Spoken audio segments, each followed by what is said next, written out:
नमस्कार divine family, आप सभी डिवाइन सोल्स का तहे दिल से स्वागत है। ट्विन फ्लेम सीरीज का ये सेकंड पार्ट है। कल जो पार्ट आया था उसका सेकंड सीरीज है। If you losing interest in everything, आप रुचि ख़त्म कर देते हैं सभी चीज़ों में, स्पिरिचुअल ग्रोथ हो, आध्यात्मिकता हो, कहीं ना कहीं आपको फोकस नहीं लग पा रहा होता है। फुल मून के दिन आपको एक्सेसिव हैवीनेस अभी भी अपने हार्ट एरिया पे पता चल रही है, इमोशंस पता चल रहे हैं। सो आप जानते हैं आज बुद्ध पूर्णिमा है, लाइव मेडिटेशन आ रहा है। सो ये वीडियो और भी ज़्यादा इम्पॉर्टेंट हो जाती है। If you feel a heaviness, this video is so important.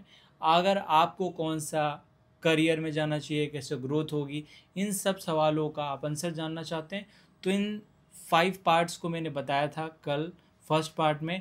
आज हम उसको और एक्सप्लेन करते हुए और डिटेल में जानने वाले हैं। अगर आप इस चीज़ को समझ गए तो अपने बिहेवियर में, पर्सनालिटी में बहुत डिफरेंस ला सकते हैं। जल्दी से वीडियो को प्रारंभ करते हैं। सो नमस्कार दोस्तों, मैं होंगे दस्ट्रो। लाइव प्रिपरेशन के सेकेंड एपिसोड में आपका स्वागत है।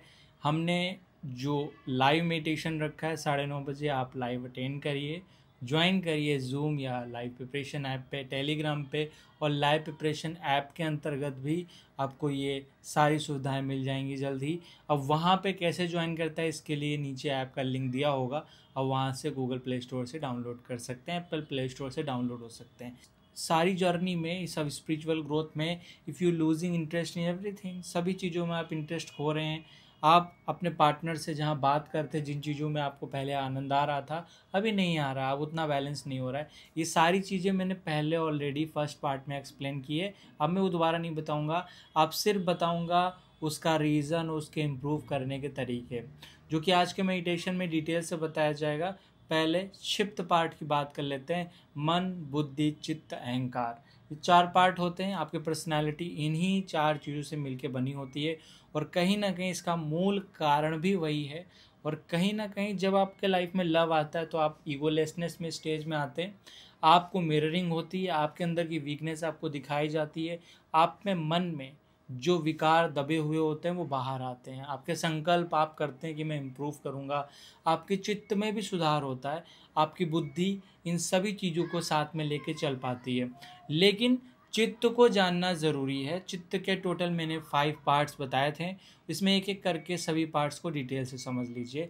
पहला पार्ट है क्षिप्त अवस्था, जो इनिशियल स्टेज है, जो रजोगुण को दिखाती है।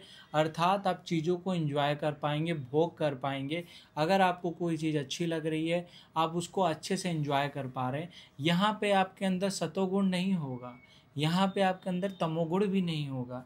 इस वजह से आप निगेटिव फॉर्म में नहीं जाएंगे, लेकिन आप एक्सेसिव भोग करते रहेंगे। भोग अर्थात मतलब आपको वो चीज़ चाहिए ही चाहिए, आपको वो अवस्था चाहिए ही चाहिए। आप अगर किसी चीज़ में एंजॉय कर रहे हैं तो आप उसके बिना नहीं रह सकते, आपको वो चीज़ चाहिए। धर्म, योगा, अभ्यास या अपने आप पे काम करना, मेडिटेशन करना, ये आपके किसी काम के नहीं रहेंगे। ये मनोवृत्ति अगर आपके डीएम इस अवस्था में है या आप खुद हैं तो आप इन चीज़ों को एंजॉय करेंगे। आपका मन, आपका चित्त, एक टेंडेंसी जो होगी, वो आपकी जो प्रवृत्ति होगी, जो स्मृति होगी, वो इसी रूप में होगी। ऐसे स्थितियों में अवेयरनेस ला के, ध्यान करके इसके दूसरी स्थितियों में भी आया जा सकता है। दूसरी स्थिति एकदम डिफरेंट है। यहाँ पे आपके अंदर कोई सी भी प्रकार का सतोगुण नहीं मिलेगा, आपको रजोगुण भी नहीं मिलेगा, यहाँ मात्र तमोगुण मिलेगा। अर्थात आप उन चीज़ों में आनंद लेंगे, उस मेलिफिक चीज़ों को देखेंगे जो हो सकता है सोशली उतनी अच्छी ना हो, मेंटली उतनी अच्छी ना हो, इमोशनली उतनी बेटर ना हो। आप उन चीज़ों में आनंद लेंगे, हंसेंगे, अपने जीवन को अच्छे से जिएंगे और तम प्रवृत्ति आप में बढ़ती जाएगी। अर्थात ये जो अवस्था है वो मूड अवस्था है, वो चित्त की एक स्टेज है, वो आपकी टेंडेंसी है। अब उसी स्टेज में रहते कॉन्टीन्यूसली बहुत ज़्यादा लोग इस स्टेज में रहते भी हैं और कई बार इस स्टेज से निकल आते हैं कई बार, लेकिन ये स्टेज आपको अनकॉन्शियस करती है। Every kind of crime is related to this stage. ये चित्त की अवस्था, जो भी आपके डीएम अब्यूजिव लैंग्वेज यूज़ कर रहे हैं या इस अवस्था में उनको पता नहीं क्या करना है, नहीं करना है, तमोगुण आप पे बहुत ज़्यादा हावी रहता है। अर्थात आपकी मेलेफिक कैरेक्टर बहुत हावी रहते हैं। अब किसी के पेन से आपको कोई फ़र्क नहीं पड़ता, आप बिल्कुल भी सेंसिटिव यहाँ पे नहीं होते हैं। तो ये स्टेज डिफ़िकल्ट होती है। अगर कोई पर्सन इस स्टेज में है तो जनरली निकलता भी नहीं है। लेकिन इसके बाद की जो स्टेज है वो फर्स्ट स्टेज से एकदम मिलती जुलती स्टेज है, पर यहाँ पे डिफरेंस ये कि यहाँ सतोगुण भी होता है, तमोगुण भी होता है और रजोगुण भी होता है। अर्थात कि आप इस स्टेज में यहाँ पे विक्षिप्त अवस्था है, अर्थात आप यहाँ पे कभी कभी सतोगुण में चले जाते हैं, आप आध्यात्मिक चीज़ों को फॉलो करते हैं, स्पिरिचुअल चीज़ों को फॉलो करते हैं, आप योगा करते हैं, इन सभी चीज़ों को करने वाले होते हैं। और साथ ही आप रजोगुण अर्थात भोग की तरफ भी आकर्षित होंगे, प्लेजर की तरफ भी जाएंगे और स्विच करके कभी कभी तमोगुण भी इंजॉय करते होंगे। कुछ मेलेफिक चीज़ें देख रहे हैं जो आपके लिए अच्छी ना हो सकता कोई एडिक्शन कर रहे हैं, कुछ समय तक रहेगा फिर वो ठीक हो जाएगा। आप स्विच करते रहते हैं सत्य तम और रज के बीच में, आप स्विच करते रहते हैं अपनी पर्सनैलिटी को, अपने बिहेवियर को, अपने नेचर को। तो ये विक्षिप्त स्टेज है, ये आपके मन की टेंडेंसी है और आपका मन एक ना एक टेंडेंसी को जरूर फॉलो करता होगा। अगर आपके डीएम आपके डीएफ इस स्थितियों को फॉलो करते हैं तो इसको एक विशेष मेडिटेशंस के थ्रू आप ठीक भी कर सकते हैं। नेक्स्ट स्टेज बहुत कम लोगों की होती है और इस स्टेज में जाने के लिए ही सारी मेहनत है, वो एकाग्र चित्त स्टेज।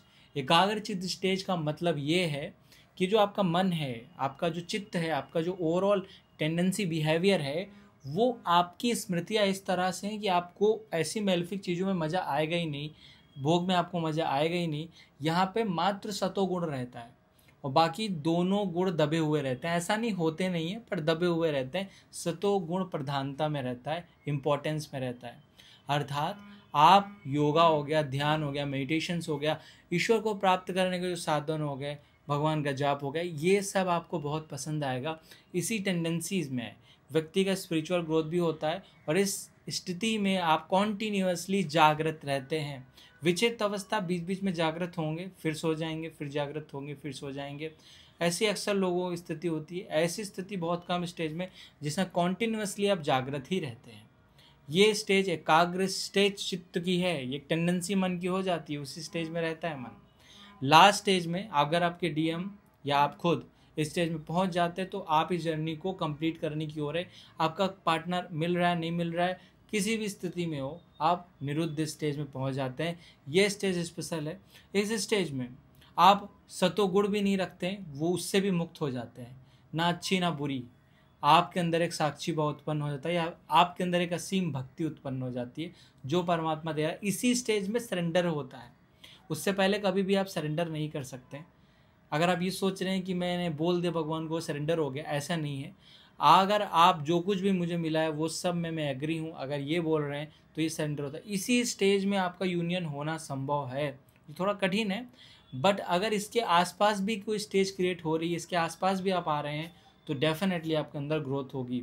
तो ये स्टेज होती है आपको कॉन्टिन्यूसली चित्त ना शुभ का विचार करता है ना अशुभ का विचार करता है, वहाँ पे साक्षी भाव रहता है, कंप्लीट अवेयरनेस एंड भक्ति रहती है। और इसी स्टेज में आप पूरी तरह से जागृत रहते हैं। ये निरुद्ध अवस्था है, ये चित्त की ऐसी टेंडेंसी है, बिहेवियर है जिसमें आप ना सात्विक गुण को फॉलो करते हैं, ना राजसिक ना तामसिक। तो ये गुण आप विकारों से मुक्त होने लगते हैं, आप अपने दुर्गुणों से मुक्त होने लगते हैं, आप अपनी वृत्तियों से मुक्त होने लगते हैं। तो ये चित्त की अवस्थाओं को अगर आप समझते हैं, आने वाले सत्रों में मैं इस पर काम कराऊंगा, मेडिटेशन कराऊंगा। विष्णु लक्ष्मी साधना सत्र शुरू होने वाला है 11 तारीख से। अगर जिन भी लोगों को रजिस्ट्रेशन कराना है रजिस्ट्रेशन करा सकते हैं, ज्वाइन हो सकते हैं, या लाइव डेली मेडिटेशंस क्लासेस होंगे। तो मिलते हैं नेक्स्ट वीडियो में। अपना ख्याल रखिए, ध्यान रखिए, यूँ ही मुस्कुराते रहिए। नमस्कार दोस्तों।